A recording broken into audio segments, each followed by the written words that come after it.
Okay, trying one more time. Good morning, kia ora, ate marie.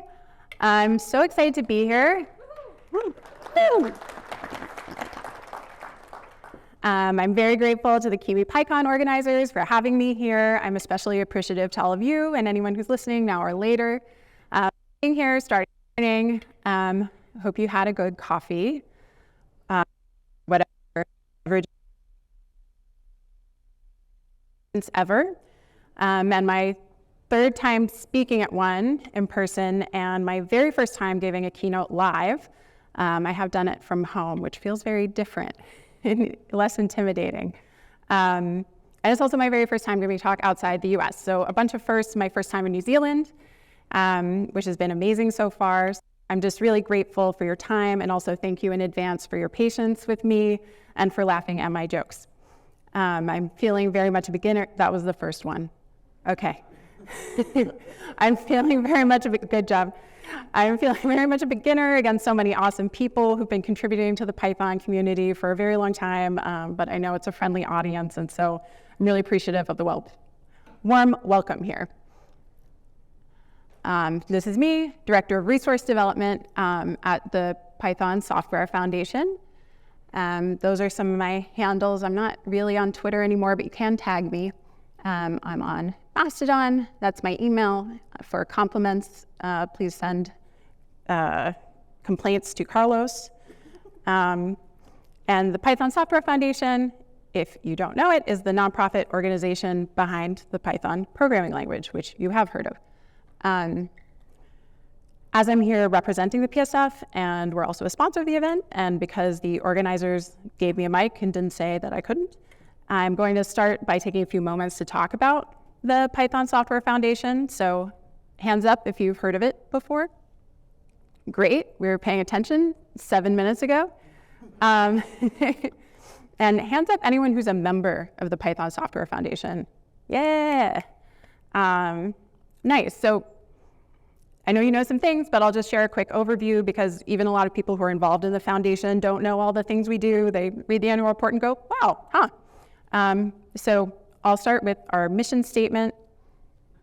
Sorry.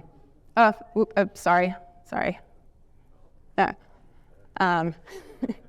mission of the Python Software Foundation is to promote, protect, and advance the Python programming language, and to support and facilitate the growth of an international community of Python programmers. So what does that mean in practice? I like to break it up into 3 buckets, because then I don't have to count any higher. One is basic core functions and infrastructure for Python. Python.org, for example, helping facilitate the new releases, etc. Empowering and growing the community, and investing in special initiatives to advance the language. So infrastructure, basic stuff, yeah, Python.org, Python distribution, free for all, forever. We take care of the Python IP, the copyrights, trademarks, licensing, etc. We're trying to be a good home for the Python community. We host PyCon US. We give out community grants, learning resources. We have fiscal sponsorees. And in terms of investing in special initiatives, we do things like we maintain the Python packaging index. We have our CPython developer in residence role, which is Wukash Langa, full-time core dev working on CPython. Python security initiative, we have our new security developer in residence who works full-time on security in the ecosystem. I just wanted to highlight some community work that we do, including PyCon US.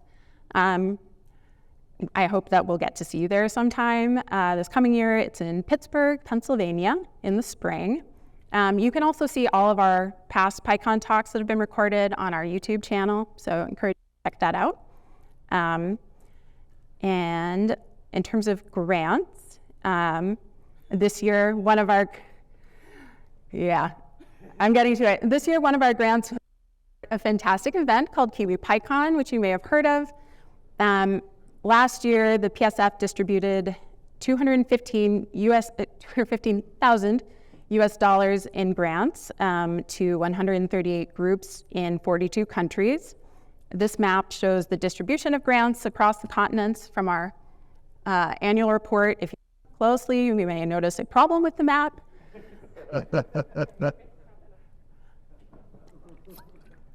Bonus if you know the source. I fixed it. Let me know if I got anything wrong, like the scale or anything. So there we go. At this point in the talk, you were probably saying to yourself, wow, the PSF is amazing, and their staff members are so brilliant and charming. How can I get more involved? Lucky you. I did say more involved because you're supporting our mission already by using Python, contributing to it and projects that use it, and participating in the community at events like this one, and all the other ways that you're engaged. But there are some, actions.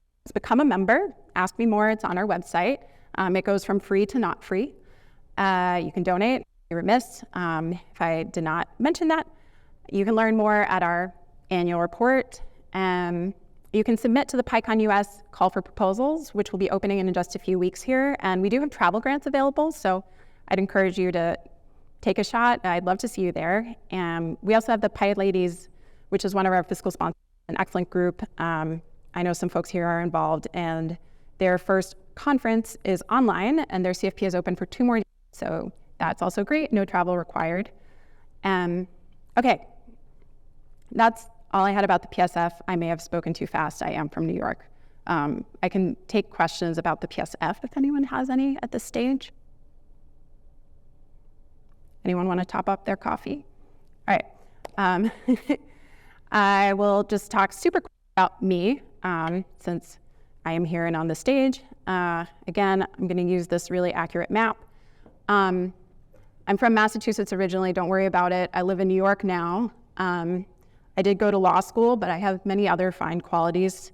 I've been lucky to work in some amazing places in the past, which I've labeled a few. One of my favorites was Timor-Leste, which at home people don't know, but here people might. Yeah, it's relatively nearby. I wrote a part of a textbook there, which is strange but true. And most recently, prior to working for the Python Software Foundation, I worked for 7 years at Educate, which is a really fantastic social education, social enterprise that works in Uganda, Rwanda, and Kenya.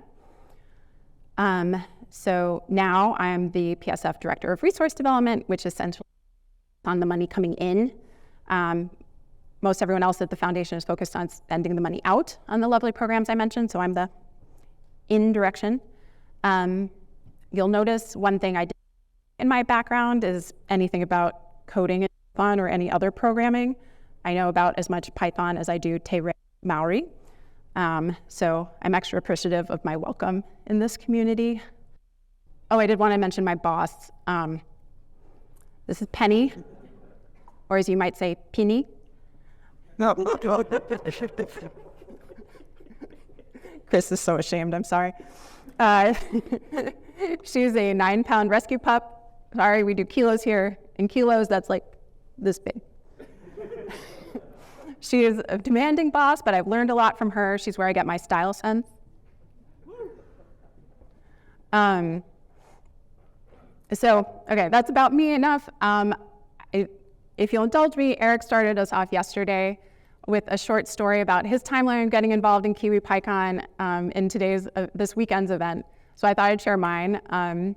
This is the DM I got from the @NZPUG Twitter account inviting me to speak at 2023 Kiwi PyCon. That's the date. If you look carefully, he didn't mention where it was this time. Another date, this is the blog announcing my role at the Python Software Foundation, which again was my first entree into open source or Python at all. So that was 3 days before I got that message. I think I maybe actually started on the Monday, so it might have been 5 since I started, but I was extremely new to the PSF and to the Python community in general. I was getting my login set up and literally Googling things like PyPI and open source and all. So I was very surprised by the message, as I didn't know how things worked here and how enthusiastic and welcoming people are. So I was confused because it just seemed so improbable, to the point where I thought it was, I mean, I'm not going to say scam, but it didn't seem real. So I think Carlos had to follow up with an email from his NZPUG address, NZPUG, sorry, before I actually took it seriously, but I did. And so anyway, I've been really excited about coming here for a long time now. And with that, yeah, let's get into it. So, nobody asked me, but conference talk in 3 words challenge. What I'm talking about today is expressing appreciation. If that's not what we want to hear about, feel free to take a break. If I were to compress this talk down to the fewest possible words, it would just be say thank you. If that feels like enough, also great time for a break. It's definitely kindergarten stuff, which we all know. But like many simple things, it's also somewhat profound, I think, and it's just worth spending some time with. And we can see what we get out of reflecting on it and maybe looking at it from some new angles. So why appreciation? First of all, I'm personally an appreciation enthusiast. Telling people they're doing great is great. I get the warm fuzzies just thinking about it. It's something I really enjoy doing. It's a lot of fun, honestly, and I just want more of it in the world for all of us. Beyond that, practically, we're all here because we care about Python and connecting with each other, and Python, and I think any open source project, is really about communities working together and individuals contributing, not because they have to, because they want to.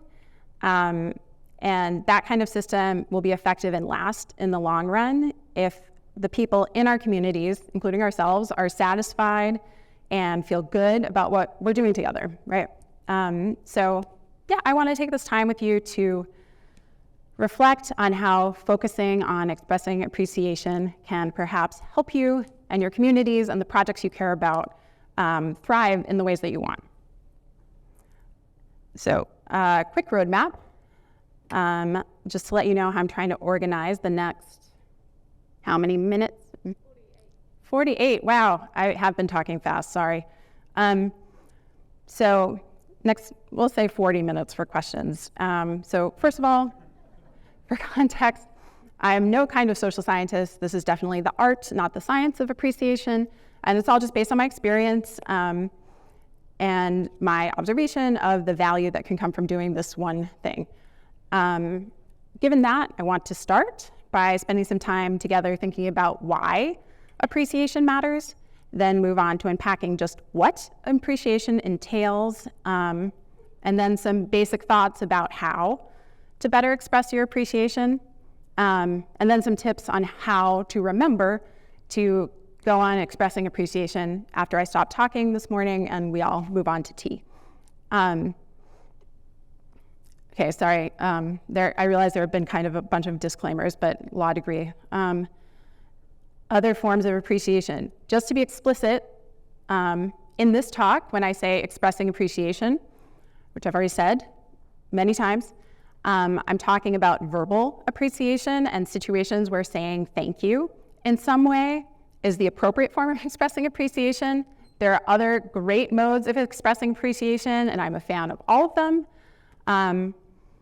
Yeah, I just want to be clear that expressing appreciation is not a substitute for money. Please pay people if it's appropriate in the situation. I love appreciation, but I can't eat it. No one wants an appreciation sandwich. And I haven't had luck getting my landlord to express appreciation in lieu of a rent check.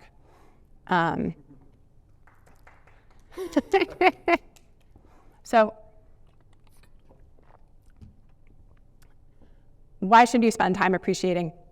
I don't expect this to be a particularly hard sell. I think we all agree that expressing appreciation is a good thing to do. But there are a million good things to do that we should be doing more of. We should be meditating, walking, drinking water. We all have an endless list. But among all the good and valuable things that demand our attention, I just want to make the case that expressing appreciation is one that's worth prioritizing. It does take some time and some effort, but really relatively small amounts. And I think that on net, expressing appreciation, taking that time and energy to do it, creates more energy and impact than it takes out of you. For your communities and projects, and also for yourself. So, which brings, I'm saying it has impact. What impact does it have? Yeah, the number one impact of giving and receiving appreciation is it feels great. Intuitive, but just to give a few examples that I think really highlight it. You know, when you're in a meeting or a brainstorming session and you add something and someone tells you, wow, that's a great idea. Oops, not that gesture, sorry, but it's a great feeling, right? Great idea, I love that. Or if you spend a lot of time baking something for someone and they take a bite and they say, oh my God, that is so good. Or when you pick out a present for someone and they light up when they open it and they're like, oh my gosh, this is so perfect. Or if a dear friend takes the time to say something to you like, you're such a great friend, I'm so lucky to have you in my life. That kind of thing really feels great and it's really memorable, right?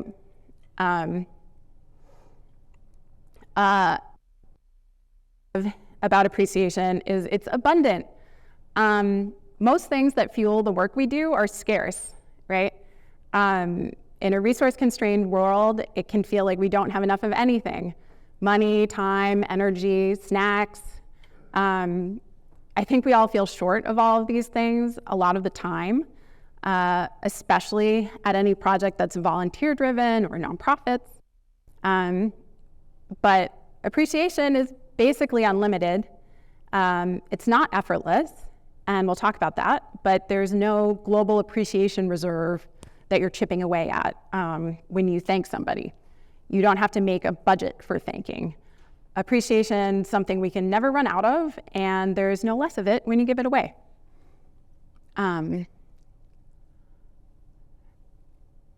Yeah, it creates connection. When you say, I appreciate you, you're drawing a positive line between yourself and another person. And community is a bundle of connections. So all these positive connections that appreciation makes strengthens the fabric of our communities. I want to note that that connection you create when you express appreciation can actually make doing that kind of scary, because expressing appreciation is actually a very vulnerable thing to do, because you're sharing something about yourself. And when you say what you see in other people, you're showing what you focus on, what you value, and vulnerability. But I promise it's really worth pushing through and taking that risk. And it's powerful. Appreciation creates motivation, satisfaction, strong relationships. One way to think about the power of appreciation is to think about how much of what we spend our days and our lives doing, we're largely doing on our own, kind of unseen. We're tapping at our computer at our jobs, or volunteering, we're picking out our clothes, we're driving carefully, whatever. We're sending out all of this energy, and a lot of the times it feels like it's just going out into the void.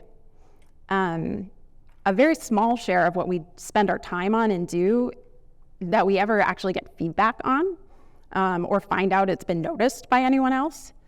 We're not getting any data back. So when you do find out that something was noticed and appreciated, it's huge. It's important data. It adds to a rather small set. So someone says they rely on your library, or they really like your outfit, or they think you're a very safe driver. It feels good, and it gives you data that what you're doing has an impact on someone beside yourself. Another way to illustrate the power of appreciation is in the negative. If you can think of something that you worked really hard on and put a lot into that was not seen or appreciated, or anti-appreciated even, sadly, I think we all have one of these come to mind. I don't want to dwell on the negative, but I think it evokes the visceral feeling of what it is to feel unappreciated It's demotivating and draining. Can make you feel insecure, which is really different from the uplifting way it can feel when someone really sees and appreciates what you do and who you are. You feel energized, confident, satisfied, connected. And I think we all want more of that. And as community members, we want to create more of that in the people around us. Not only is it good to feel good generally, but I think we can intuitively understand that it will improve the quality of our output and the sustainability of what we work on with others. Specifically, appreciation is motivation. I know we here are all motivated by pure reason and passion for what we do, and we don't need any outside reinforcement or recognition to drive us. But I've heard there exist people who are not always 100% motivated 100% of the time, even to do work that they really want to do and care about.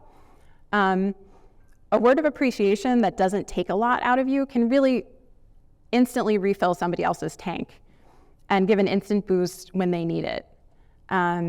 It can make effort feel joyful instead of stressful and make you want to keep going. This is why people make signs to hold at marathons. It's why there's a home team advantage. Shows of support really work. This is more of a practical point, kind of just cause and effect. When you tell someone you appreciate what they're doing, you're giving them a data point. Data point. It's a signal from you that basically says, more of this, please. So let's say you have a weekly meeting and one of the members of the meeting takes it upon themselves to send a reminder the day of the meeting every week. And you end up relying on that reminder to remember to go to the meeting. But they don't know that you're relying on it and they can't read your mind. So they're sending these reminders out into the void. And eventually they might stop, right? Because they don't know if there's any reason to take the effort. For all they know, it's a waste of time. So if you tell them, thank you for sending that reminder, and let them know the value you're getting, they'll know that, yes, this is a useful thing to keep doing. This works in all kinds of contexts, professional and otherwise. The example I always think of is I have a friend who sometimes has parties, and one time for a reason, what I brought to the party was a can of artichoke hearts. And she was like, oh my goodness, how did you know? Artichoke hearts are my absolute favorite. So now whenever she invites me, she gets more artichoke hearts. She's always delighted, I feel helpful, everybody wins. Do we know what artichoke hearts are here? Okay, great. It's a weird thing to bring to a party at home. Okay. We're on the same page. All right, what goes into appreciation? Next section. Now we're all convinced of the awesome power of appreciation. I've said appreciation so many times that my mouth is very dry. So what actually is it? What steps do you need to go through to express appreciation in an effective way? I'm gonna say it requires 4 things. I spent ages trying to make this into a helpful acronym, but I couldn't come up with. There you go. All right, so we'll go through them. So to appreciate something, you have to notice it's happening, right? So this sounds extremely obvious, but it is crucial, and we miss it a lot. Being seen is a huge part of appreciation. So much of what we all do goes largely unnoticed. You take a conference like this one. We're all grateful to the organizers, right?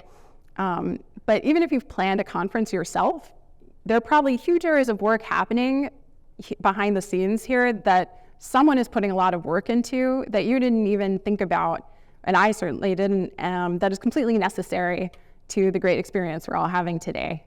Someone had to send out RFPs and pick vendors, lock down the venue, make sure everyone has the information they need, answer the same questions a dozen times, figure out how many chairs need to be set up, blah, blah, blah. So it's a lot. And I could go on endlessly, but just taking a moment to think through all of that work, I feel automatically more appreciative, just taking the time to look around, literally and metaphorically. Which brings me to the next piece, which is feeling gratitude. To me, when I use gratitude here, this is about reflecting on the impact those actions have. Once you've noticed someone's effort, thinking about how did it make you feel and what did it change for you? How's the world different because of the work that they've done? And science says gratitude is great for you and your brain, your health. There really is a lot of science on this. So it is known, can't hurt. So mini challenge. Just think to yourselves quietly, what is one thing you are grateful to another person for today? So hold it in your mind, get specific.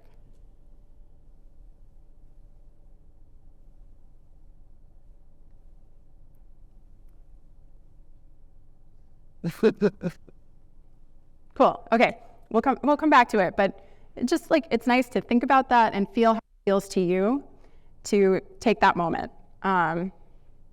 Even though it's not going anywhere right now. At this point, it's just helped you.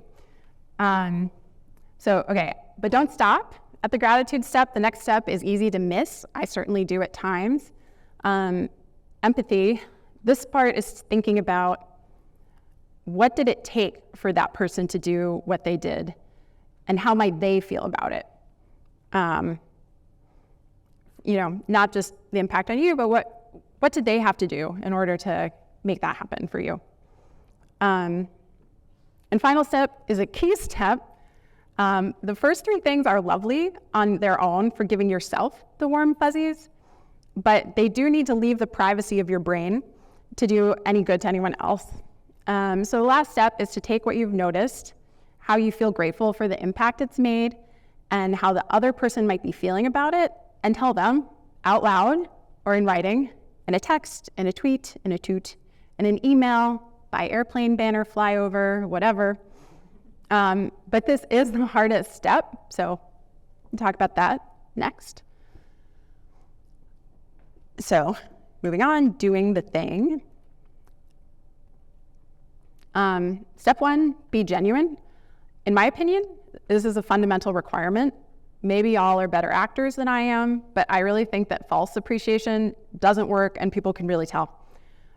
It won't feel right to you or to them, and it's not good. Plus, I was mentioning that giving appreciation is giving a data point. If you give false appreciation, you're giving bad data. So don't give people bad data. If you hate artichoke hearts, do not tell me that you love them, because I will bring them to every party you ever throw until you die, and then I will bring them to the funeral in memoriam. So if you're trying to build a connection, start as you mean to go on, right? Genuine appreciation creates genuine connection. Be specific. I was talking to someone at another conference about whether it's possible to overdo appreciation. And she pointed out that even if appreciation is genuine, there's only so many times you can say, thank you, thank you, thank you, thank you, thank you, before it starts to feel meaningless. So I wanted to share a couple tips for how to make it really reach the person you're trying to get your appreciation across to. One is to be specific. Don't stop at thank you. Thank you for what? Thank you for supporting my point in the meeting. Thank you for listening without judgment when I needed to vent. Thank you for ignoring the typo. Thank you for adding the feature I'd really been wanting. Thank you for taking the lead on dinner plans. And then share the impact. Another thing you can do is let them know the impact they had on you. Why are you grateful for what they did?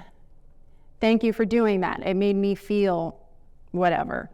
It allowed us to do X, Y, Z. Such and such wouldn't have happened without you. A few random examples.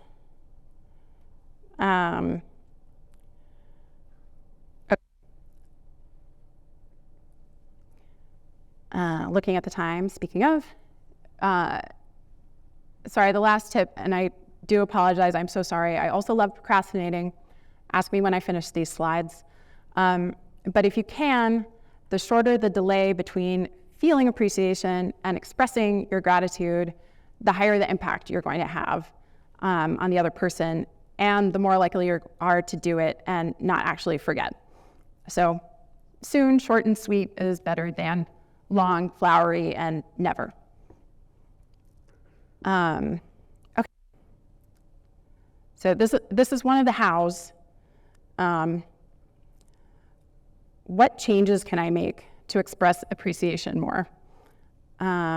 Which is basically the question is, okay, we all agree it's good, why aren't we doing it already?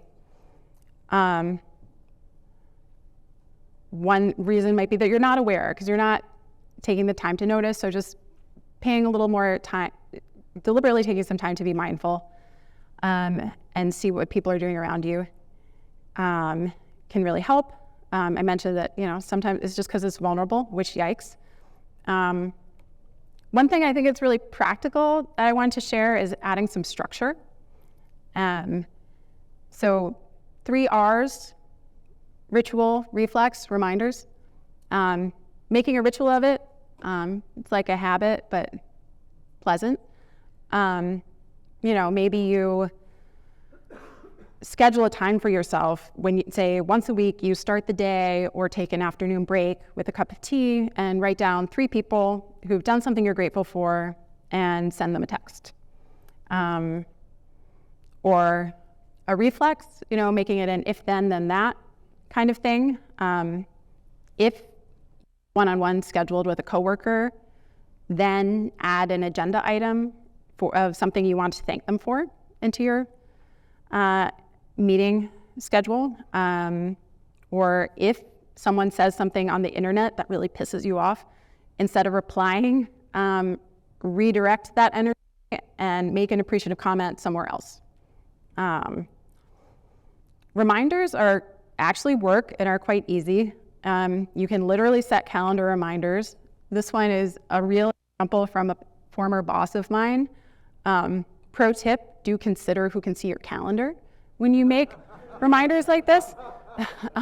This is only edited for data privacy. And I will say it's no one from my current job. But the thing is, and I also don't know why it was set for 1:30 in the morning. That might be a time zone issue. But the thing is, even though I knew he had this reminder set up, when the appreciation came around every 2 weeks, it still felt good. The reminder was automatic, but the appreciation was genuine. Okay, we are definitely not going to use the whole hour, which is great. So I'm just going to wrap up with some templates that build on the ideas I was sharing. So here's the first template, which is acknowledge, feeling, detail. And so I should say this is a template for sending a thank you or a appreciation note. Here's an example. Thank you again so much to all the organizers, sponsors, speakers, volunteers, and attendees who have made Kiwi PyCon happen. I've felt so energized and connected by spending time with this great group and learning about how you use Python and the cool things you're doing, and for also ignoring my typos. One highlight for me was running into friends here from halfway around the world, and also meeting people for the first time who I live so far from, but very quickly found we shared a lot in common. And congratulations on a great event. All right, template 2, acknowledge, empathy, impact. Thank you for what they do. I know what it took, and it really, so thank you all here so much for giving me your time and attention to my talk this morning. I know you have lots of other ways you could be spending your time. Could be catching up on work that piled up yesterday or sleeping in, which does sound lovely. It really has been huge for me to get through my first live keynote and my first talk overseas, and having such a supportive audience made it a really great experience, which it's on the slides, so I was going to say it, but it is true. So thank you all. I do have one last mini challenge, which we do have time.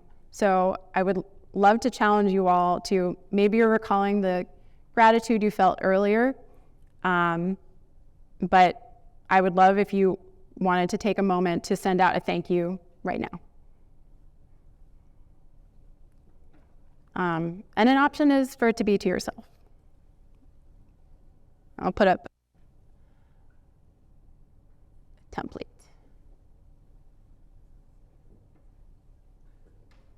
Don't do it.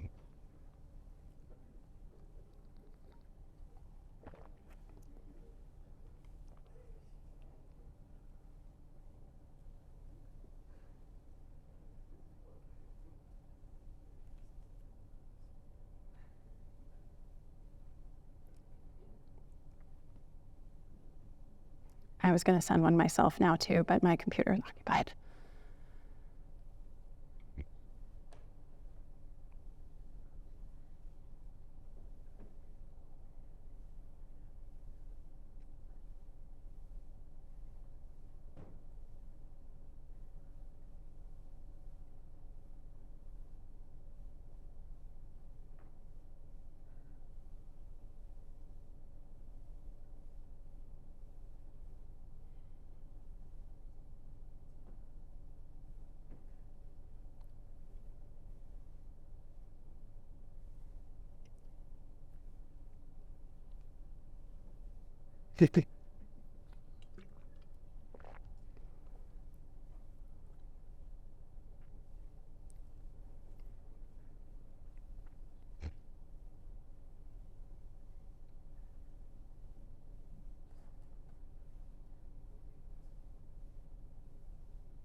All right, that's like 2 minutes. Feels like, I can't tell if people are still typing other things. Yeah.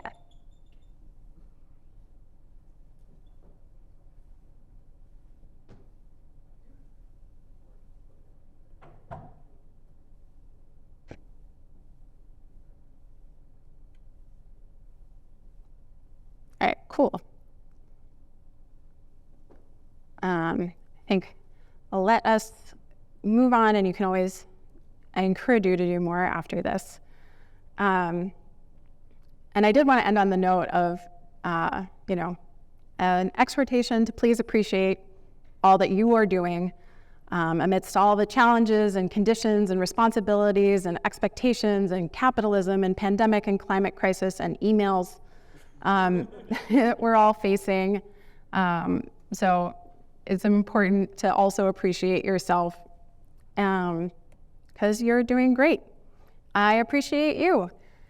I wanted to mention, I have some You're Doing Great stickers in case you want one to remind yourself or anyone else. We also have Python Software Foundation stickers on the table. And I just really appreciate you all for being here and the many people who made this talk possible. Some of whom were here, some of whom were not. Thank you very much.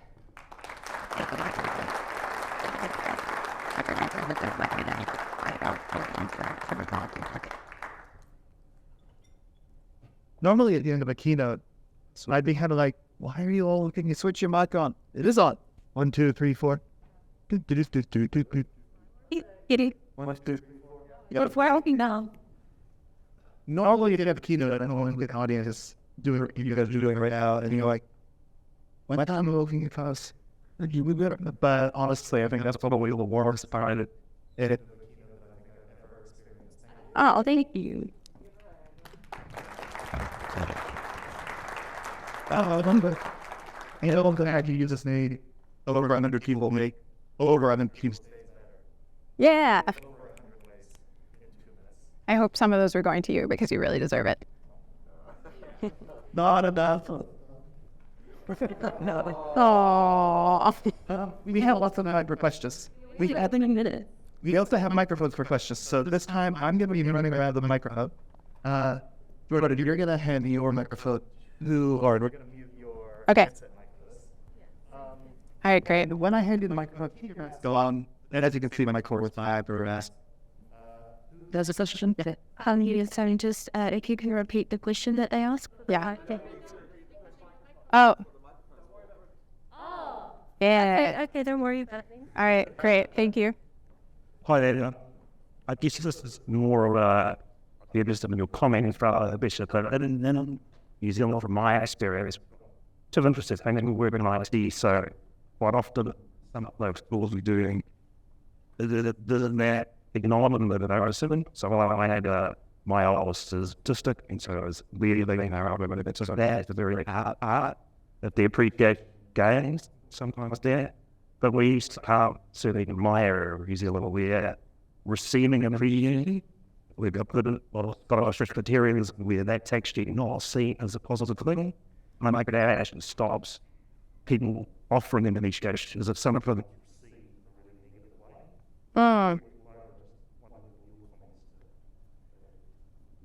Yeah, so part of the reason I like to talk about appreciation is because it is culturally difficult in different ways. I think most places, on a lot of different axes. My one way I think about it is that the people who I want to connect with, when I give them appreciation, they respond well, and some people are not going to, some people don't want it.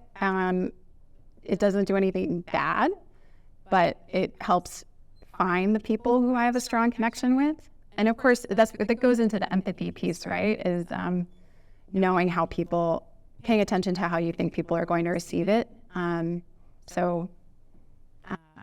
It depends on the reason, I guess, that people can take it in a negative way. Do you mind just explaining what that might look like?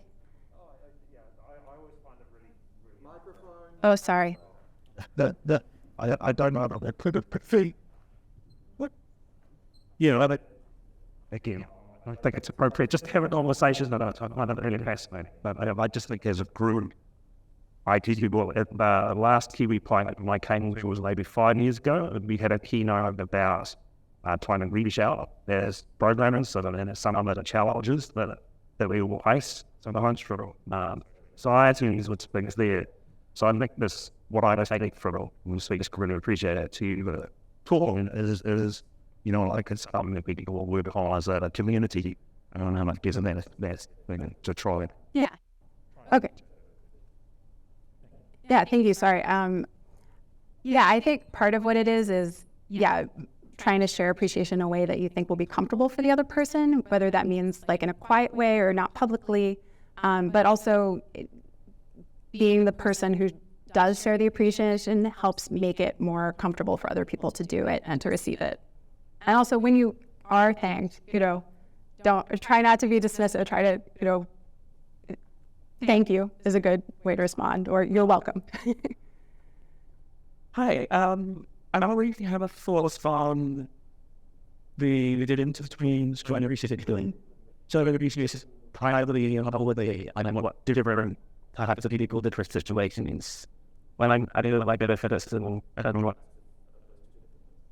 Yeah, thank you for that question. I think about that a lot. I think one, I'm just going to go back to the empathy thing. Like, when you think about the person who you want to be lifting up, are they going to feel embarrassed if you call them out publicly, or are they going to feel proud?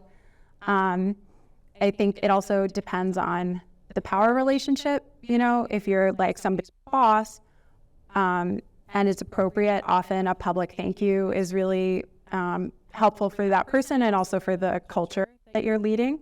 A boss or a leader of a volunteer community or whatever. So, I think it's pretty much always appropriate to thank privately, and then you can always also thank publicly if you're unsure and you want to think about it more.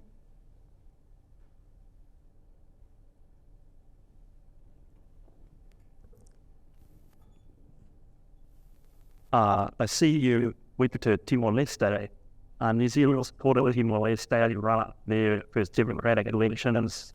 We had quite a lot of issues that are there. So just wondering if you could talk about your experience. I'll answer very briefly because my work there was also very brief, but it was exciting for me at the time. It was when I was in law school, and we were working on a project in partnership with the law school there to produce some local language law school training materials because everything was in Portuguese.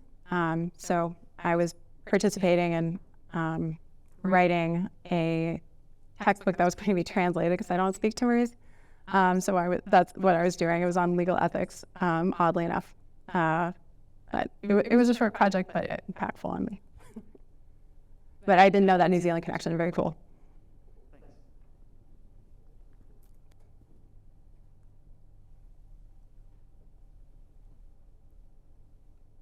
There.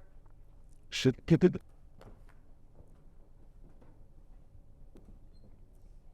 Just a possibly non-standard way for expressing appreciation that I sort of discovered that I could use. Redbubble has stickers, and if you buy like count of them, they're half price. And it's a really good way to spend literally $1 into Australian to just show somebody that you get their humor, because there is something for everybody to. Mine and there's a front writer that is stressing them out. But, oh yes, hello. Doing this project, it's stressing them out because risk acceptance is 100% and risk mitigation is 0%. So like, got these stickers that just say the risk is accepted and green light. And then like, it's great. So, I love that. yeah. Let's figure.